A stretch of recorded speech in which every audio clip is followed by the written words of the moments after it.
Hi there, welcome to Dino's Vault. A pleasant evening right here back home after the Chakan plant visit for the Twin Pulsars review. Now, this is something a lot of you guys kept requesting me, especially after I reviewed the Aerox 120, sorry, Aerox 155. So, this is the SR 160 race edition.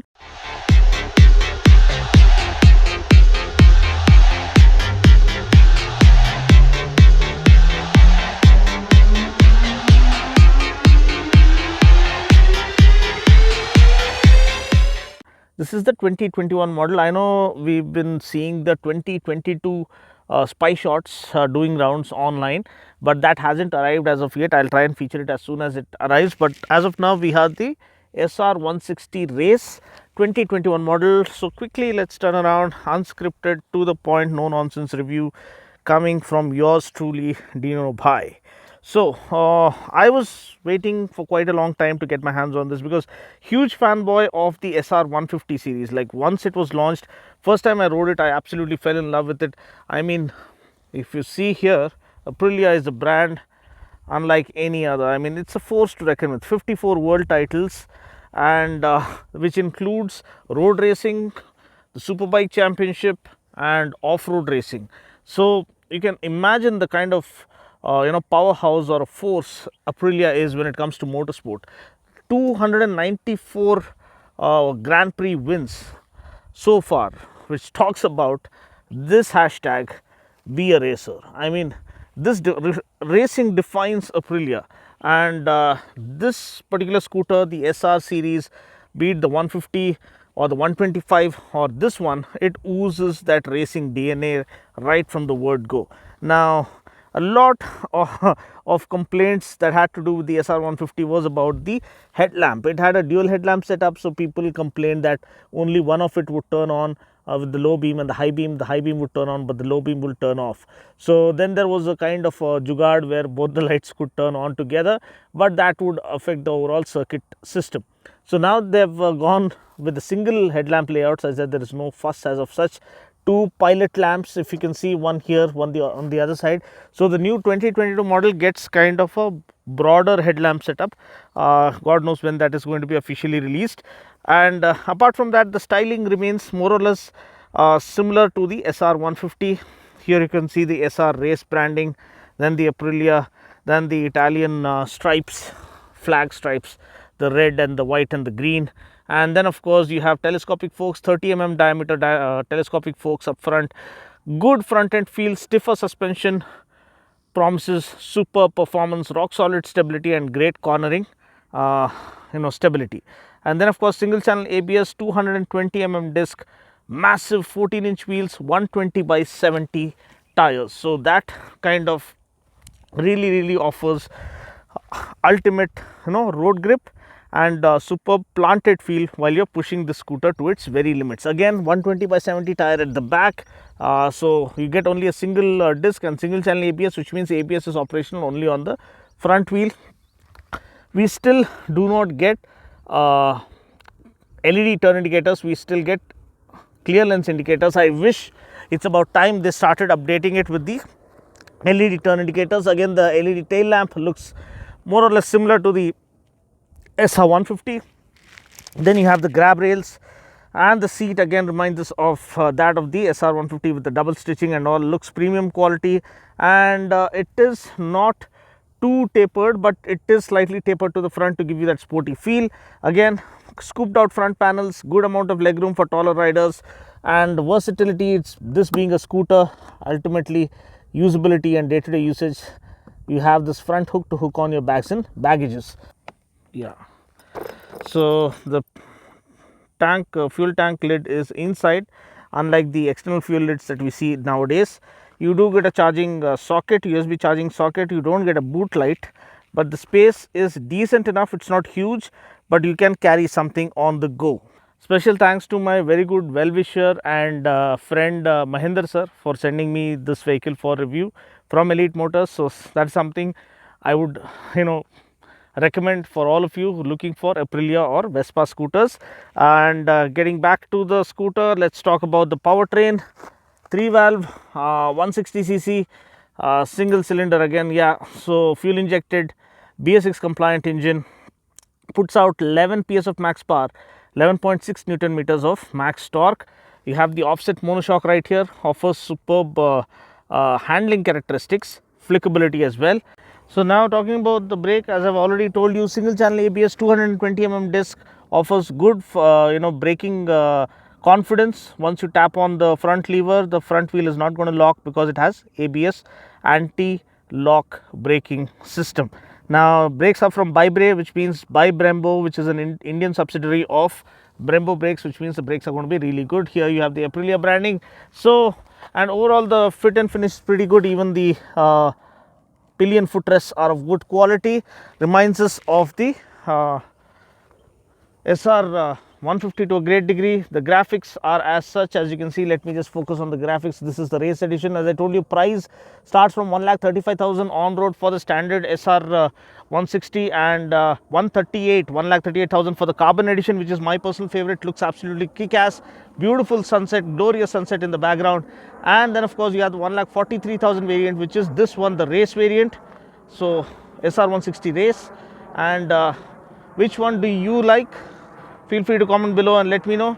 But still, this is one kick-ass looking sports scooter that will always dominate the scene in terms of performance. And now that I've given you a quick overview about the scooter with a glorious sunset in the background and the jet flying across, let's take this scooter jet across the street and put it to the test, and let's see how what kind of speed and stability and agility this one packs, because that's what we expect from an Aprilia.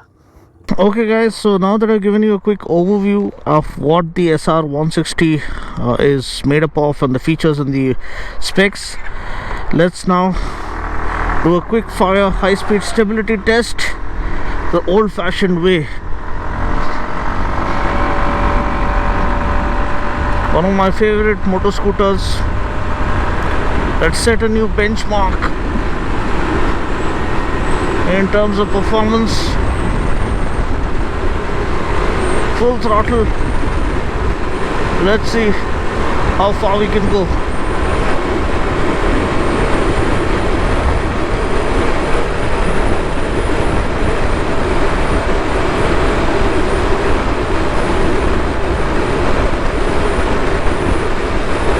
Looks like the speedo is locked at 100. The needle is not moving.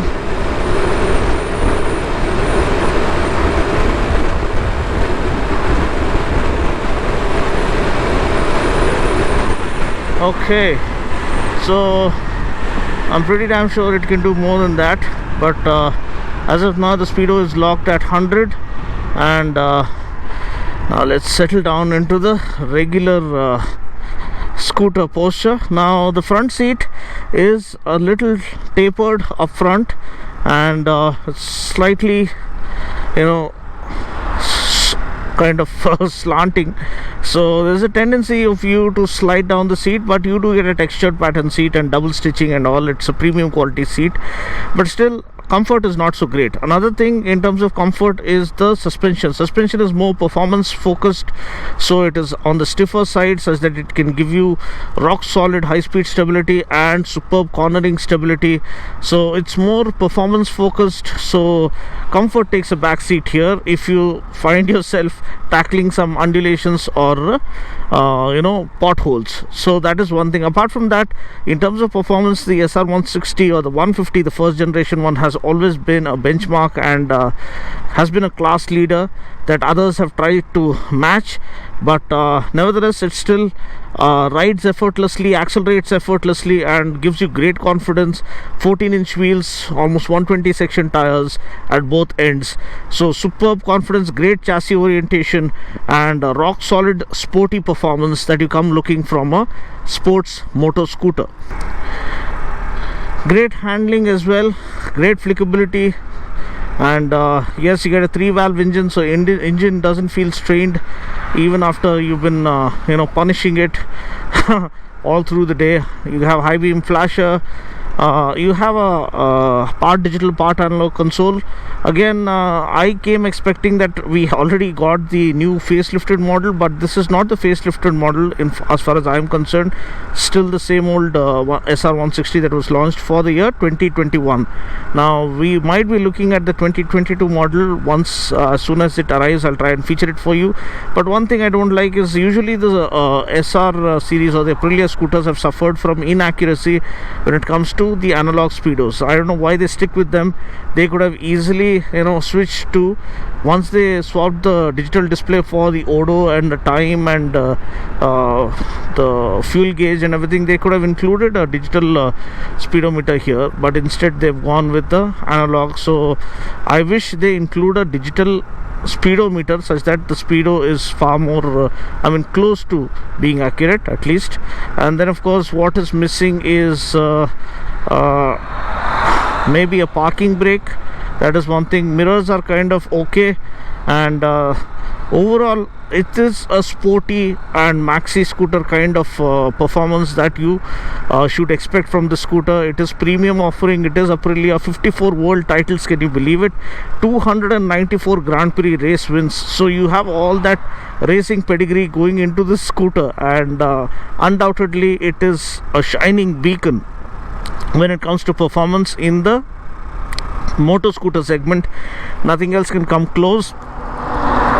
Yes, we have a force to reckon with now, the Aerox 155, a proper maxi scooter launched from Yamaha. So I'll do a comparison video soon, so stay tuned for that, as to which one is better, whether this is better than the Aerox or whether Aerox is better than this. This is the race edition. This is 8,000 rupees dearer than the standard SR160, which this is targeting a very niche audience. And if you want a proper Aprilia kind of a feel and want to own a premium offering in the sports scooter segment, then it doesn't get better than this. Yes, legroom is also well spaced out. You have carved out front panels, so you have decent amount of legroom for taller riders as well. And acceleration is seamless, effortless, thanks to the 3-valve technology. Telescopic forks offer super planted feel and great front end feel, and monoshock and the overall chassis really make sure you have everything to play around with while riding through the city streets. So that's pretty much it. What do you guys think? Where do you think this falls now? And do you think this is better than the Aerox, or Aerox is better than this? Feel free to comment below and let me know. I'll catch you guys in the next video. Until then, take care, God bless, and ride safe.